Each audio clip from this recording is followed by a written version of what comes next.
Halo, selamat datang kembali di channel Terlelap bersama aku, Nesa. Tempat kita menjelajahi dunia dan alam semesta dengan cara yang tenang dan mendalam. Kalau kamu menikmati perjalanan ini, jangan lupa tinggalkan jejak dengan like, subscribe, atau komentar. Karena di sini setiap cerita punya lapisan yang menunggu untuk ditemukan. Nyalakan suara, turunkan resolusi ke 144p kalau perlu, hemat data. Pejamkan mata, dan biarkan imajinasimu membelah planet ini lapisan demi lapisan. Di episode sebelumnya, kita sudah melihat lapisan paling luar dari planet kita, yaitu kerak bumi. Kita belajar bahwa lapisan ini sangat tipis dibandingkan dengan ukuran bumi secara keseluruhan, namun menjadi panggung bagi seluruh kehidupan yang kita kenal. Tapi, pernahkah kamu bertanya-tanya, apa yang ada di bawah panggung itu? Jika kerak bumi adalah lantai tempat kita berpijak, apa yang menopangnya? Dan apa yang menyebabkan lantai itu terus bergerak, bergeser, membentuk pegunungan, hingga memicu gempa bumi? Hari ini, kita akan memulai perjalanan ke lapisan yang jauh lebih dalam, besar, dan misterius, mantel bumi. Mantel bumi, mesin dinamis di dalam planet. Bayangkan sejenak planet bumi dibelah seperti buah alpukat. Di tengah ada biji yang kita sebut inti bumi. Kulit tipis di bagian luar adalah kerak bumi yang sudah kita bahas sebelumnya. Nah, bagian daging buah yang tebal di antara keduanya, itulah mantel bumi. Lapisan ini sangat besar, mencakup sekitar 84% dari volume planet kita. Artinya, sebagian besar dari bumi yang kita tinggali sebenarnya adalah mantel. Namun, mantel bukan hanya lapisan batuan padat yang diam. Bayangkan mantel sebagai mesin raksasa yang bergerak sangat lambat. Dalam istilah ilmiah, ini sering disebut sebagai mesin geodinamika pusat, yakni sistem internal yang mengatur aktivitas geologi planet. Disinilah kekuatan yang mendorong hampir semua fenomena geologi di permukaan berasal. Dan lempeng tektonik dan arus konveksi. Kerak bumi tidak berdiri sendiri, ia berada di atas lempeng-lempeng besar yang disebut lempeng tektonik, lempengan padat yang terdiri dari kerak dan bagian atas mantel, disebut juga litosfer. Lempeng-lempeng ini mengapung dan bergerak di atas lapisan mantel yang lebih lunak di bawahnya. Pergerakan ini didorong oleh arus konveksi, yakni sirkulasi panas di dalam mantel. Bayangkan air yang direbus, bagian bawah yang panas naik, lalu mendingin di permukaan dan tenggelam kembali. Proses ini juga terjadi di mantel, namun dalam skala waktu jutaan tahun. Panas dari inti bumi membuat batuan di dasar mantel menjadi lebih ringan dan naik ke atas. Ketika mendingin, batuan itu menjadi lebih padat dan perlahan tenggelam kembali. Inilah arus konveksi, proses lambat tapi sangat kuat yang menggerakkan lempeng tektonik, membentuk benua, memicu letusan gunung api, dan menyebabkan gempa bumi. Jadi, mantel bukan sekedar lapisan batuan, melainkan sistem aktif yang membentuk dan mempengaruhi seluruh dinamika permukaan planet.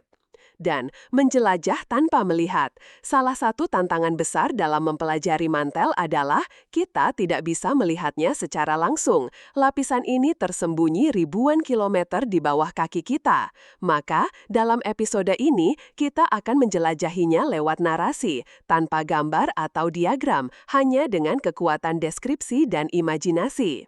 Ini mengharuskan kita untuk benar-benar teliti ketika kita menyebut sesuatu berada di atas atau di bawah, atau menjelaskan proses seperti pengangkatan dan penenggelaman. Kita akan menguraikannya secara bertahap dan jelas. Dengan cara ini, kita harap bisa memahami bagaimana para ilmuwan membayangkan struktur kompleks tiga dimensi ini hanya dari kata-kata dan data. Dan struktur mantel dan lapisan penting di dalamnya. Para ilmuwan membagi mantel menjadi 3 bagian utama, mantel atas, zona transisi, mantel bawah. Setiap bagian memiliki sifat fisik dan kimia yang berbeda. Di mantel atas, ada lapisan penting yang disebut astenosfer. Ini adalah zona yang bersifat plastis, bukan cair seperti air, tapi lebih seperti adonan panas atau aspal lunak. Karena sifat plastisnya, astenosfer memungkinkan litosfer yang kaku di atasnya untuk bergerak. Dengan kata lain, astenosfer adalah pelumas dari sistem tektonik lempeng. Dan bagaimana kita tahu semua ini? Ada dua alat utama yang digunakan ilmuwan untuk mempelajari mantel. Satu, tomografi seismik. Bayangkan seperti CT scan untuk planet bumi. Ketika gempa bumi terjadi, ia menghasilkan gelombang seismik, getaran yang merambat ke seluruh arah. Gelombang ini melewati berbagai lapisan bumi dan kecepatannya berubah tergantung jenis material yang dilewatinya. Di area yang padat dan dingin, gelombang bergerak lebih cepat. Di area yang panas atau lunak, ia melambat. Dengan memasang ribuan sensor di seluruh dunia, para ilmuwan menganalisis jutaan data gelombang ini dan membentuk peta 3 dimensi interior bumi. Teknik ini disebut tomografi seismik. 2. Mineralogi eksperimental tekanan tinggi. Dalam metode ini, ilmuwan mensimulasikan kondisi ekstrim mantel di laboratorium. Mereka menempatkan mineral dalam alat yang bisa meniru suhu dan tekanan tinggi seperti di dalam mantel. Mereka mengamati bagaimana struktur mineral berubah, bagaimana ia beradaptasi. Ini memberi petunjuk tentang jenis batuan yang ada di kedalaman berbeda. Dan misteri yang belum terpecahkan, meskipun teknologi sudah canggih, masih banyak yang belum kita ketahui. Contohnya, zona transisi, lapisan antara mantel atas dan bawah, masih menjadi misteri. Kita tahu di sana terjadi perubahan bentuk mineral akibat tekanan tinggi, tapi komposisi pastinya, terutama soal kandungan air dan zat volatil lainnya, masih terus diteliti. Lalu, ada pertanyaan besar tentang batas antara mantel dan inti. Apa yang sebenarnya terjadi di sana? Bagaimana batuan silikat padat dari mantel berinteraksi dengan inti luar yang cair dan kaya besi nikel? Pertanyaan-pertanyaan ini menandai batas pengetahuan kita. Data dari tomografi memberi gambaran tentang kecepatan gelombang, dan eksperimen laboratorium memberitahu sifat mineral, tapi menghubungkan keduanya untuk membentuk gambaran utuh tentang komposisi dan suhu mantel masih jadi tantangan besar dan belum tentu memiliki satu jawaban yang pasti.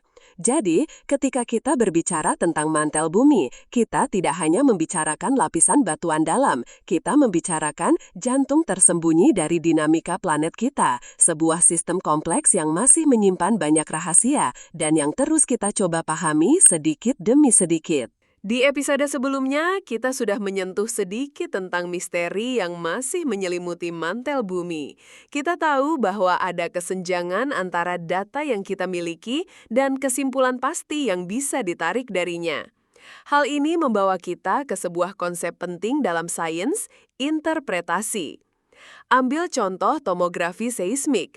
Ini adalah kumpulan data mentah berupa angka-angka kecepatan gelombang gempa. Agar bisa berubah menjadi cerita tentang apa yang terjadi di dalam bumi, para ilmuwan harus memadukan data ini dengan berbagai model teoritis dan eksperimen laboratorium.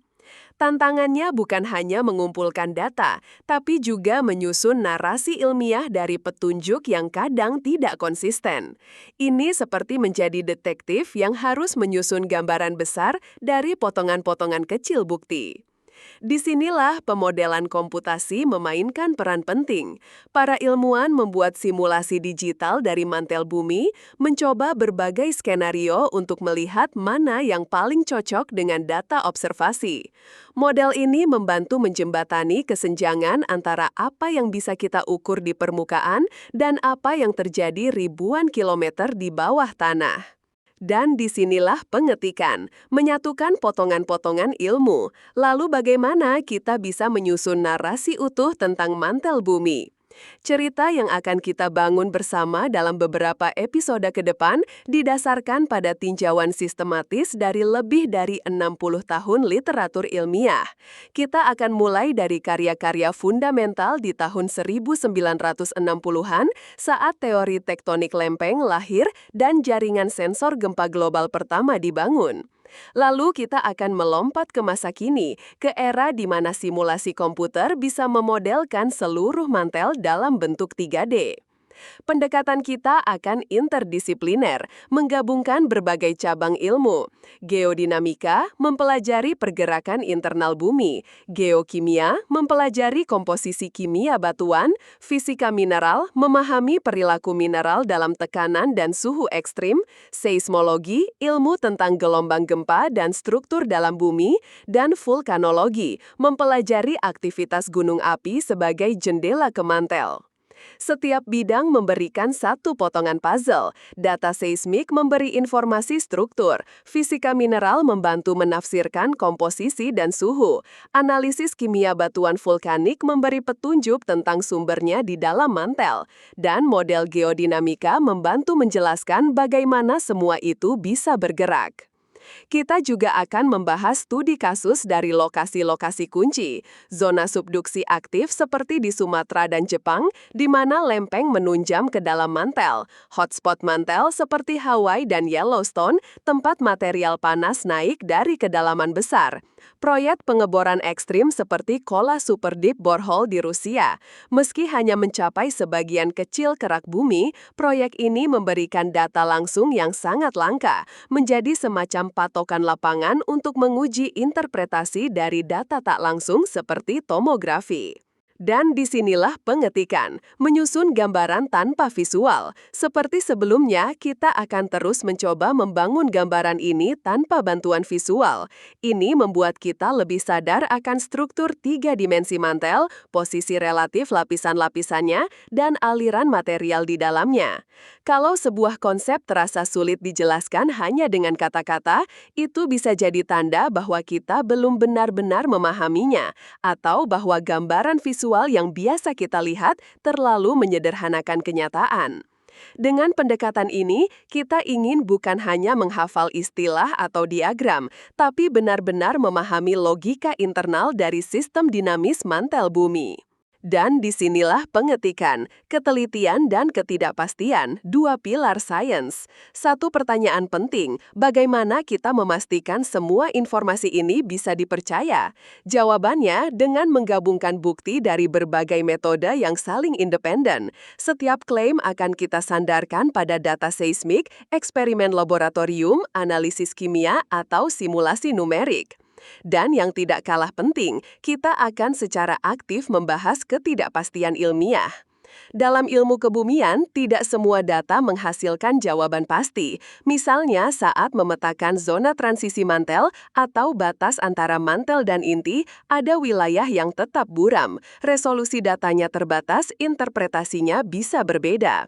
Kita juga akan membahas hasil negatif, seperti saat ilmuwan mencari mantle plume, kolom batuan panas naik, tapi tidak menemukannya, atau interpretasi alternatif dari data yang sama.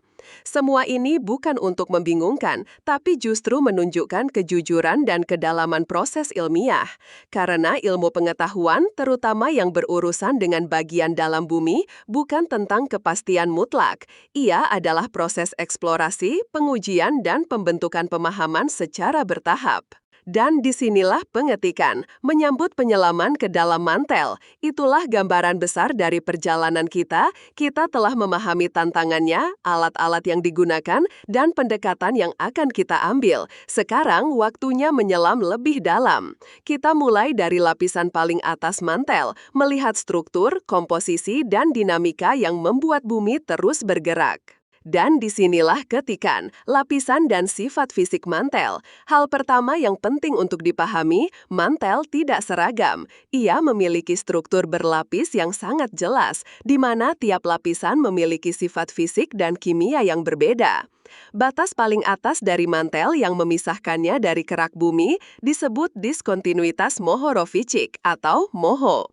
Ini bukan garis fisik, melainkan perubahan mendadak dalam kecepatan gelombang seismik. Ketika gelombang gempa melewati MOHO, kecepatannya meningkat drastis, menunjukkan bahwa gelombang itu telah berpindah dari batuan kerak yang lebih ringan ke batuan mantel yang lebih padat. Dari MOHO, mantel membentang kedalaman sekitar 2.891 km hingga mencapai batas inti bumi. Lapisan ini secara umum dibagi menjadi 3, mantel atas, zona transisi, dan mantel bawah.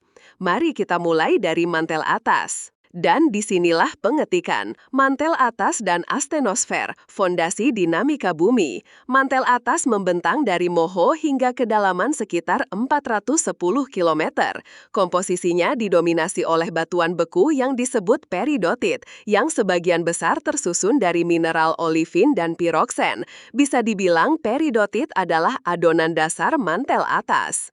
Di dalam mantel atas, kita menemukan astenosfer, salah satu lapisan paling krusial dalam dinamika planet. Astenosfer bersifat plastis atau semi cair. Suhunya bisa mencapai hingga 3000 derajat Celcius dan viskositasnya rendah. Catatan, viskositas adalah ukuran kekentalan atau resistensi terhadap aliran. Semakin rendah viskositas, semakin mudah material mengalir meskipun aliran ini terjadi sangat lambat dalam skala geologis. Karena plastisitas inilah, astenosfer menjadi bantalan yang memungkinkan lempeng-lempeng litosfer di atasnya untuk bergerak. Tanpa astenosfer, tidak akan ada tektonik lempeng seperti yang kita kenal hari ini. Dan disinilah pengetikan, pengaruh air di kedalaman. Satu fakta menarik, air berperan besar dalam mengubah sifat mantel. Ilmuwan menemukan bahwa kehadiran air, walaupun dalam jumlah sangat kecil, bisa secara signifikan menurunkan viskositas batuan mantel. Proses ini disebut pelemahan hidrasi, hydroweakening.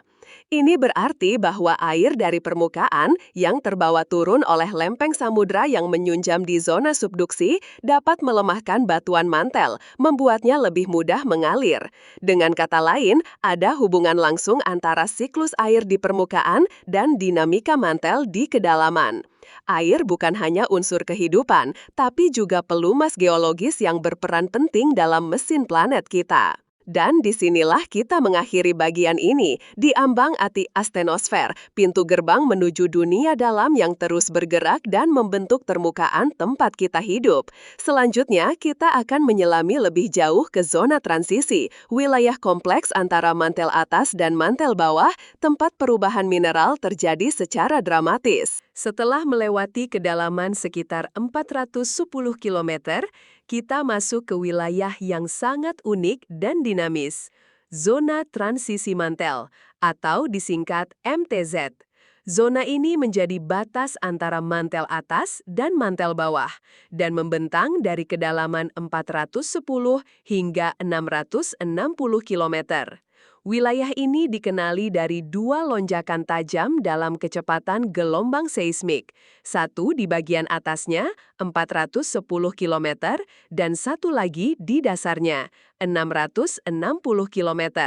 Lonjakan ini bukan karena perubahan komposisi kimia, melainkan karena sesuatu yang disebut transformasi fase mineral. Bayangkan begini, tekanan di kedalaman ini sudah sangat tinggi, sampai-sampai struktur kristal dalam mineral harus berubah agar lebih stabil. Seperti spons yang diperas menjadi bola padat, bahannya tetap sama, tapi bentuknya jadi lebih ringkas. Di kedalaman 410 km, mineral olivin yang dominan di mantel atas berubah menjadi mineral yang lebih padat bernama wachsleite. Lalu di kedalaman sekitar 660 km, ringwoodite, varian lain dari olivin yang lebih dalam, pecah menjadi dua mineral baru yang lebih stabil, bridgmanite dan periklase. Yang membuat zona ini luar biasa adalah kemampuannya menyimpan air. Mineral seperti wachsleite dan ringwoodite memiliki struktur yang memungkinkan mereka menjebak molekul air di dalamnya. Para ilmuwan memperkirakan zona ini bisa menyimpan air dalam jumlah yang setara dengan semua lautan di permukaan bumi atau bahkan lebih. Ini mengubah cara kita memandang siklus air bumi. Air ternyata tidak hanya ada di permukaan, tapi juga mungkin tersimpan dalam jumlah besar jauh di bawah kaki kita. Selain itu, zona transisi juga memainkan peran penting dalam aliran materi dari mantel atas ke bawah dan sebaliknya. Lempeng samudra yang menunjam bisa tertahan sementara di batas 660 km ini sebelum akhirnya turun lebih dalam. Sebaliknya, kolom batuan panas, mantle plume, yang naik dari bawah juga bisa terganggu saat melewati zona ini. Jadi, zona transisi bukanlah batas pasif. Ia adalah penjaga gerbang dinamis yang mengatur aliran energi dan materi dalam mantel. Lebih dalam lagi, kita memasuki wilayah terbesar dari interior bumi, mantel bawah. Lapisan ini membentang dari kedalaman 660 km hingga mencapai batas antara mantel dan inti bumi yang terletak di kedalaman sekitar 2.891 km. Tekanan dan suhu di sini sangat ekstrim. Komposisi mineralnya didominasi oleh bridgemanite, mineral yang dipercaya sebagai yang paling melimpah di seluruh planet. Namun yang paling mencolok di mantel bawah bukan hanya komposisinya, melainkan struktur besar yang ditemukan di dasarnya. Studi tomografi seismik menemukan dua wilayah anomali raksasa yang disebut Large Low Shear Velocity Provinces atau LLSPVs. Mari kita uraikan namanya. Large berarti ukurannya sebesar benua. Low shear velocity menunjukkan bahwa gelombang gempa jenis es melambat saat melewati wilayah ini, tanda bahwa materi di dalamnya lebih panas atau lebih lunak dibanding sekitarnya. Dua LLSVP utama ditemukan, satu di bawah Samudra Pasifik, satu lagi di bawah benua Afrika. Struktur-struktur ini diduga tidak hanya panas, tapi juga berbeda secara kimia dan lebih padat. Mereka seperti pulau-pulau raksasa di dasar mantel yang telah bertahan selama miliaran tahun. Karena sifatnya yang stabil dan tidak mudah bercampur, banyak ahli percaya bahwa LLSVP adalah sisa-sisa dari samudra magma purba yang terbentuk saat bumi baru saja terbentuk. Yang lebih menarik lagi, mereka juga dianggap sebagai sumber utama dari banyak mantle plume, kolom batuan panas yang naik ke atas dan memunculkan hotspot vulkanik seperti Hawaii. Dengan kata lain, peristiwa vulkanik di permukaan bisa jadi berasal dari dinamika super dalam di dekat inti bumi itu sendiri. Nah, setelah memahami struktur berlapis mantel bumi dari astenosfer yang plastis hingga LLSVP yang misterius, sekarang mari kita bahas terbuat dari apa sebenarnya mantel ini. Nah, berikutnya kita akan membahas tentang komposisi kimia mantel. Menentukan komposisi mantel bukan perkara mudah. Para ilmuwan harus menggabungkan informasi dari data seismik, eksperimen tekanan tinggi di laboratorium, dan sampel batuan yang berhasil mencapai permukaan, biasanya dari letusan gunung berapi atau dari fragmen kerak samudra yang terdorong ke atas. Secara umum, mantel didominasi oleh 4 unsur utama: oksiden, magnesium, silikon, dan besi. Untuk menyederhanakan model, ilmuwan menggunakan komposisi hipotetis bernama pirolit. Pirolit adalah model campuran ideal, gabungan antara peridotit, batuan kaya magnesium, dan basalt, batuan vulkanik yang membentuk dasar samudra. Menurut model ini, mantel atas didominasi oleh mineral olivin sekitar 60%. Di zona transisi, olivin berubah fase menjadi bentuk yang lebih padat. Di mantel bawah, bridgemanite menjadi mineral utama. Tapi apakah model pirolit ini benar-benar mewakili seluruh mantel? Banyak ahli ragu, karena faktanya mantel kemungkinan besar tidak homogen. Bayangkan proses subduksi, di mana lempeng samudra yang padat dan kaya air menunjam kembali ke dalam mantel. Lempeng ini membawa material yang berbeda, air, sedimen, karbonat, dan unsur lainnya. Karena pencampuran di dalam mantel berlangsung sangat lama, jejak kimia dari lempeng ini bisa bertahan selama miliaran tahun, menciptakan kawasan mantel yang kimianya berbeda dari sekitarnya. Artinya, mantel lebih seperti sup bergumpal, bukan sup yang tercampur rata. Ada kantong-kantong material daur ulang yang berdampingan dengan materi purba. Heterogenitas ini membuat interpretasi data, terutama dari lava vulkanik, menjadi rumit. Lava yang keluar ke permukaan bisa berasal dari sumber mantel yang kompleks, bukan satu jenis batuan seragam. Inilah tantangan utama dalam geokimia mantel saat ini. Nah, setelah memahami struktur dan komposisinya, pertanyaan penting berikutnya adalah apa yang membuat mantel terus bergerak? Jawabannya adalah panas. Konveksi mantel adalah sirkulasi lambat dari material yang panas dan ringan naik dan material yang dingin dan padat turun. Proses ini mirip air mendidih, tapi terjadi dalam skala waktu jutaan tahun. Konveksi inilah yang menggerakkan lempeng tektonik, menyebabkan aktivitas vulkanik, dan bahkan mengatur pendinginan planet secara keseluruhan. keseluruhan. Konveksi mantel bukan hanya pergerakan batuan, ini adalah mesin utama yang menjaga bumi tetap hidup secara geologis. Tanpa proses ini, bumi mungkin sudah lama menjadi dunia mati, tanpa pergerakan, tanpa gunung, tanpa gempa, tanpa perubahan. Dan dari proses panas inilah, semua dinamika yang membentuk wajah planet kita berasal. Nah, kita baru saja menyusuri mantel dari berbagai sisi, struktur, komposisi, dan mekanismenya.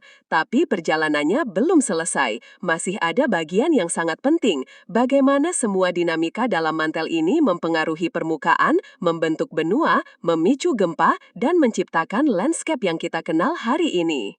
Dari mana datangnya panas bumi? Sebelum kita bisa memahami sepenuhnya dinamika mantel dan pembentukan kerak, kita harus tahu dulu dari mana datangnya panas yang menggerakkan semuanya. Ada 3 sumber utama. 1. Panas primordial. Ini adalah sisa panas dari awal pembentukan bumi sekitar 4,5 miliar tahun lalu. Saat itu, planet kita masih berupa bola batuan cair yang panas akibat tumbukan antar benda langit dan proses kontraksi gravitasi. Sebagian panas itu masih bertahan sampai sekarang. 2. Peluruhan radioaktif. Inilah sumber panas utama saat ini, menyumbang sekitar 90% dari total panas internal bumi. Di dalam mantel dan kerak terdapat unsur-unsur radioaktif seperti uranium, thorium, dan kalium. Ketika unsur ini meluruh, yaitu memecah secara alami, mereka melepaskan energi dalam bentuk panas. Ibaratnya, bumi memiliki tungku pemanas internal yang menyala terus-menerus selama miliaran tahun. 3. Panas dari pembentukan inti. Saat inti bumi secara perlahan mengkristal dan memadat, ia juga melepaskan panas tambahan. Panas ini ditransfer ke seluruh bagian dalam bumi melalui 3 mekanisme. 1. Konduksi. Perpindahan panas dari partikel ke partikel, seperti saat sendok logam panas karena ujungnya menyentuh teh panas. 2. Adveksi. Perpindahan panas melalui pergerakan magma atau materi leleh. 3. Konveksi. Pergerakan massal materi padat plastis dalam mantel yang membawa panas secara efisien dalam skala besar. Setelah kita memahami konveksi, sekarang saatnya melihat bagaimana magma terbentuk dan membentuk kerak bumi. Magma bisa terbentuk melalui beberapa mekanisme. 1. Pelelehan dekompresi terjadi di hotspot dan punggungan tengah samudra. Saat materi naik dan tekanan turun, batuan mulai meleleh sebagian tanpa harus menambah panas.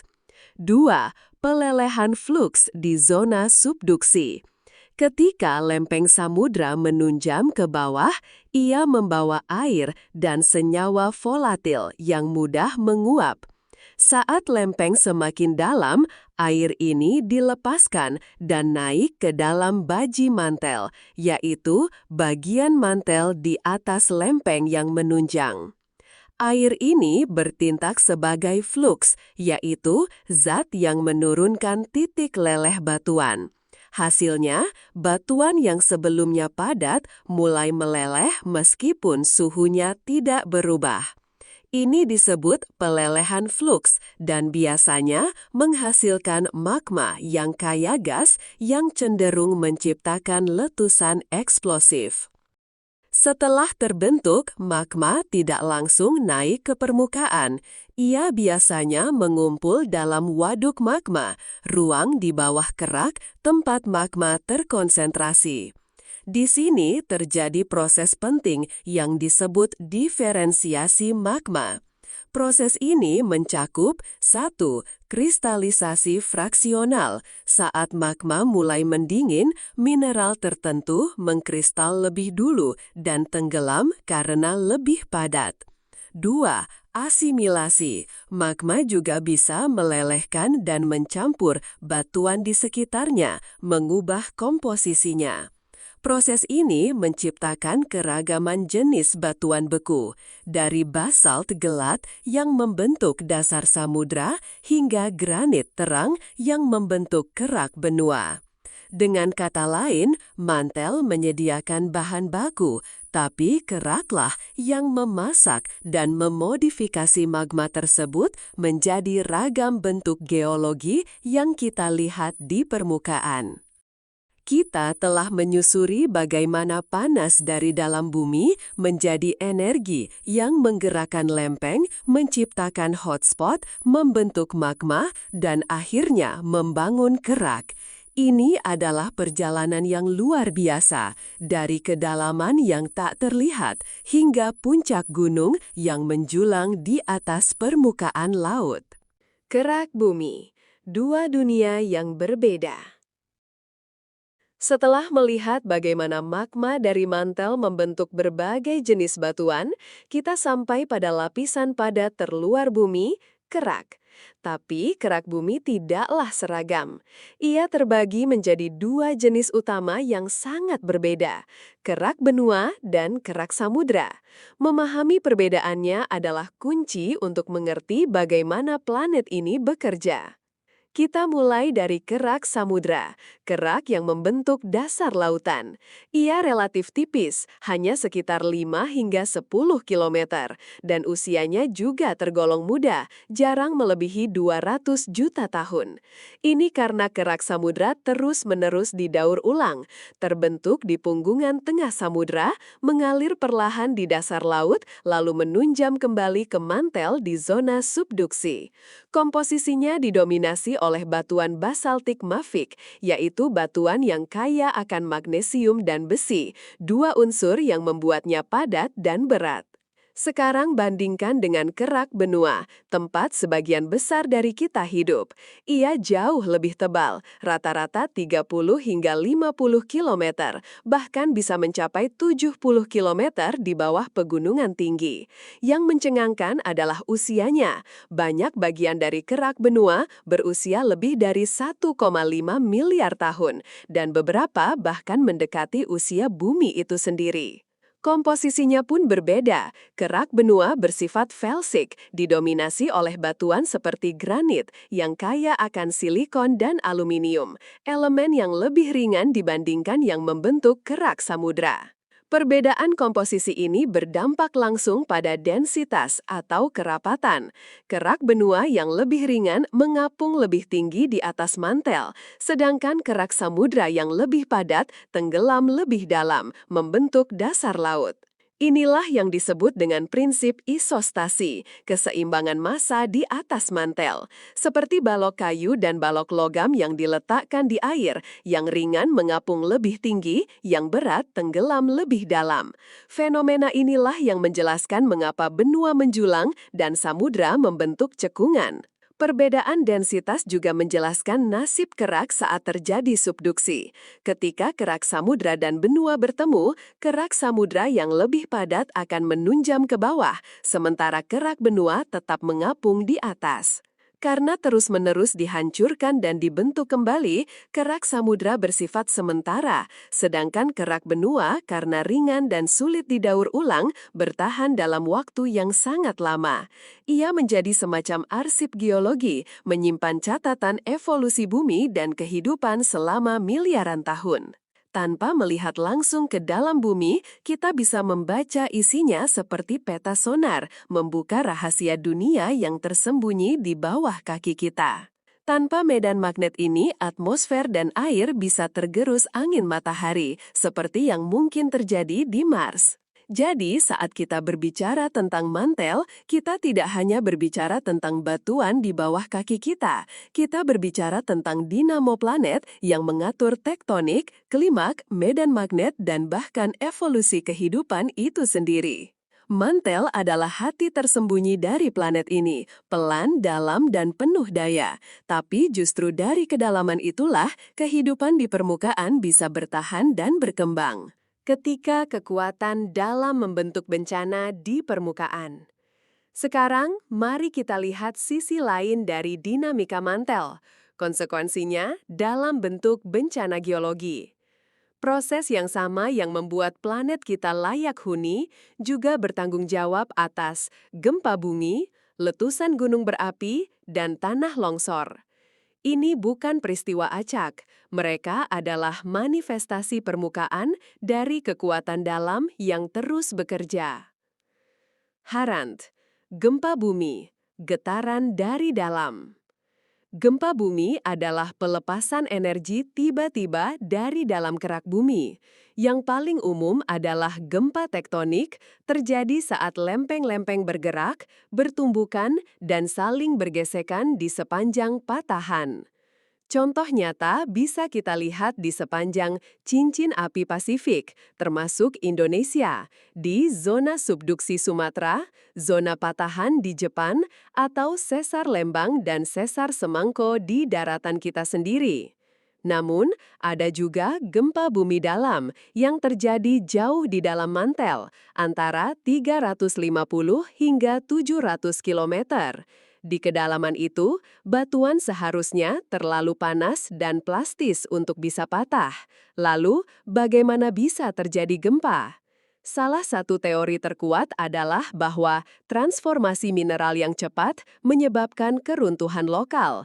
Ketika lempeng menunjam terlalu dalam, mineral dalam batuannya berubah struktur secara tiba-tiba, menghasilkan tekanan dan energi yang dilepaskan sebagai gempa.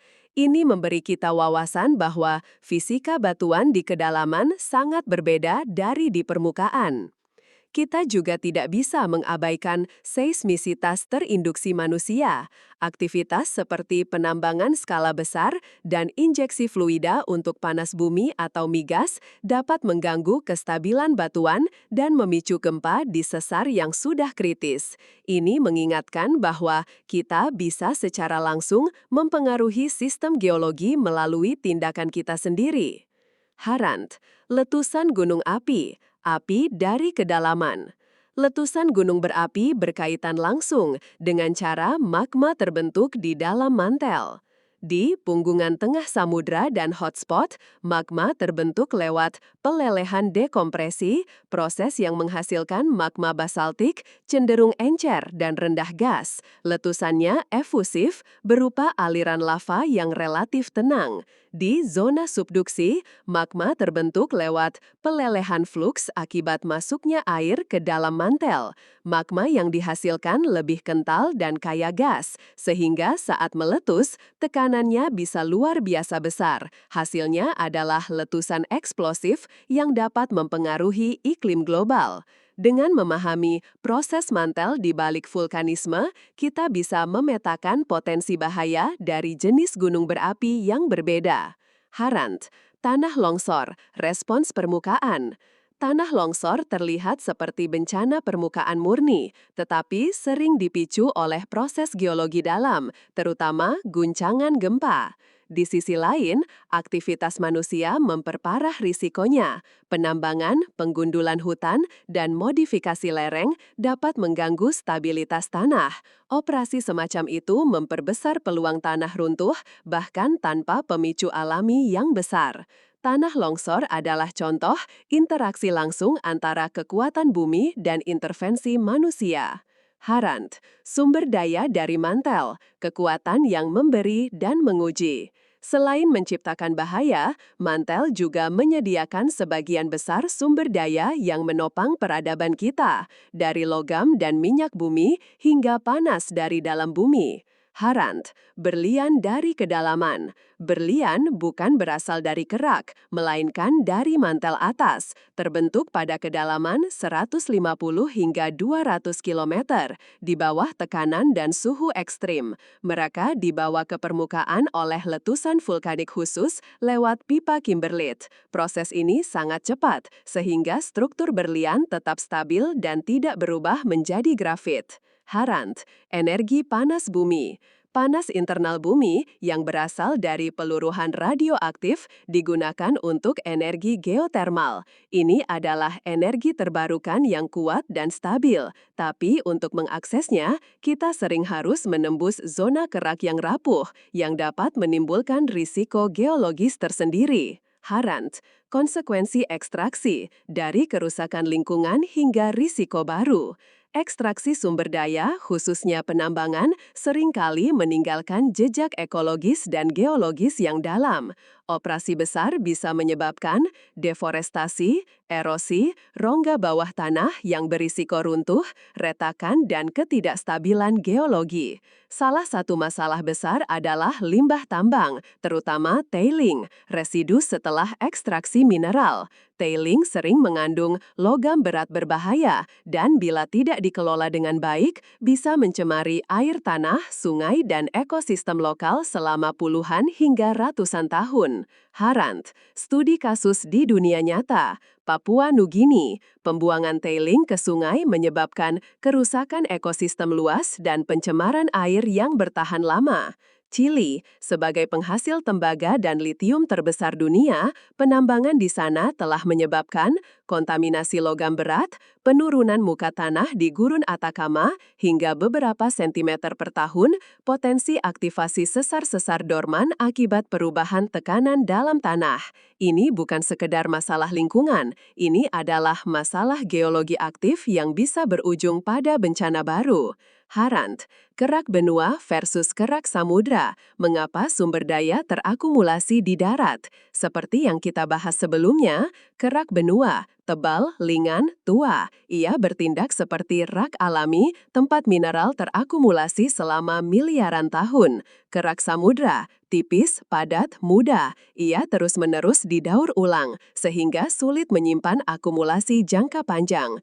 Inilah sebabnya aktivitas penambangan besar lebih banyak terjadi di benua, meskipun banyak mineral awalnya terbentuk di lingkungan samudra. Harant, hubungan yang kompleks, mantel, peradaban, dan risiko. Mantel memberi kita planet yang bisa dihuni dan sumber daya untuk membangun peradaban. Tapi jika kita salah mengelola, eksploitasi itu bisa mengganggu stabilitas geologi, memperparah bencana, dan mengakibatkan kerusakan lingkungan jangka panjang. Inilah kenapa kita perlu pendekatan yang lebih terintegratif dan hati-hati. Ilmu kebumian bukan hanya tentang mempelajari bumi, tapi juga tentang bagaimana kita hidup berdampingan dengannya. Harant, kita telah melakukan perjalanan luar biasa, menyelam ke dalam bumi, menjelajahi lapisan-lapisannya, memahami mesin besar yang menggerakkannya, dan melihat bagaimana semua itu mempengaruhi kehidupan kita di permukaan. Sekarang,